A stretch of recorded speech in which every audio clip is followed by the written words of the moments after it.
ng bayan, maasahan anumang panahon.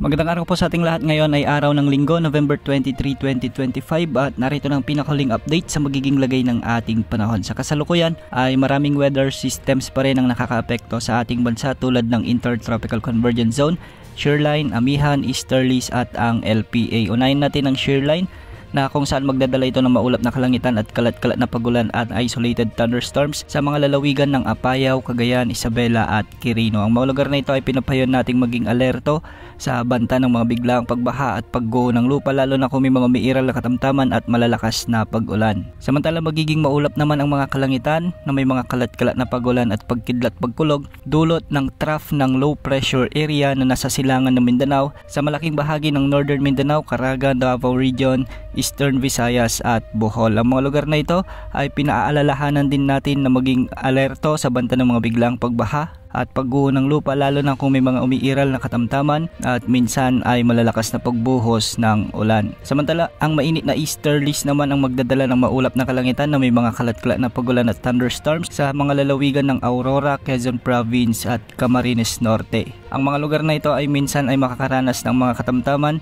at malalakas na pag-ulan na posibleng magdulot ng mga biglaang pagbaha at pagguho ng lupa. Northeast monsoon o amihan naman ang magdadala ng maulap na kalangitan at kalat-kalat na pagulan sa nalalabing bahagi ng Cordillera Administrative Region at sa nalalabing bahagi ng Cagayan Valley. Posible pa rin ang banta ng mga biglaang pagbaha at pagguho ng lupa, lalo na kung may mga umiiral na katamtaman at minsan ay malalakas na pag-ulan. Amihan din ang magdadala ng maulap na kalangitan na may mga isolated light rains sa may Ilocos Region at sa nalalabing bahagi ng Mindanao. Asahan naman ang bahagyang maulap hanggang sa maulap na kalangitan na may mga isolated rain showers and thunderstorms dulot ng Intertropical Convergence Zone o ITCZ. Posible pa rin ang banta ng mga biglaang pagbaha at pagguho ng lupa, lalo na kung may mga umiiral na severe thunderstorms. Sa nalalabing bahagi ng ating bansa kasama na ang Metro Manila ay asahan din ang bahagyang maulap hanggang sa maulap na kalangitan na may mga tsansa ng mga kalat-kalat na pagulan at pagkidlat pagkulog. Dulot pa rin ito ng umiiral na easterlies. Mag-ingat pa rin po sa banta ng mga biglaang pagbaha at pagguho ng lupa, lalo na kung may mga umiiral na severe thunderstorms. Matataas na pag-alon pa rin ang inaasahan sa extreme Northern Luzon. Dulot ito ng amihan, posibleng umabot ang mga pag-alon hanggang 4 na metro.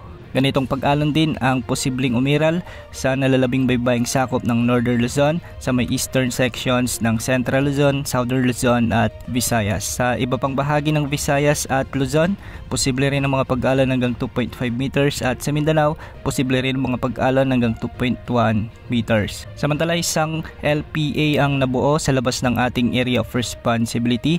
Nasa silangan ito ng Mindanao at huli itong nabantaan sa layong 1,205 kilometers silangan ng Southern Mindanao. Nasa katamtaman na ang tsansa nitong lumakas bilang bagyo sa susunod na 24 oras at base sa mga pagtataya ay makikita natin na posibleng lumapit ito sa may Caraga Region o sa may Eastern Visayas. Kung sakali man lumakas bilang bagyo ay patatawagin ito sa local name na Bagyong Barvina, na kung saan posible nitong tawirin ang Caraga Region, ang mga lugar sa Kabisayaan kasama na ang ilang bahagi ng Mimaropa. Hindi naman ito inaasahang lalakas bilang super typhoon o typhoon category at magiging tropical depression hanggang tropical storm category lamang ang initial forecast intensity ng potensyal ng bagyong ito. Magdadala ito ng malawakang pag-ulan sa Mindanao, Visayas at Southern Luzon, kaya paghandaan ang paglapit at pagtaman ng potensyal ng bagyong ito sa mga kababayan natin, lalong-lalo na yung mga dinaanan ni dating bagyong Tino.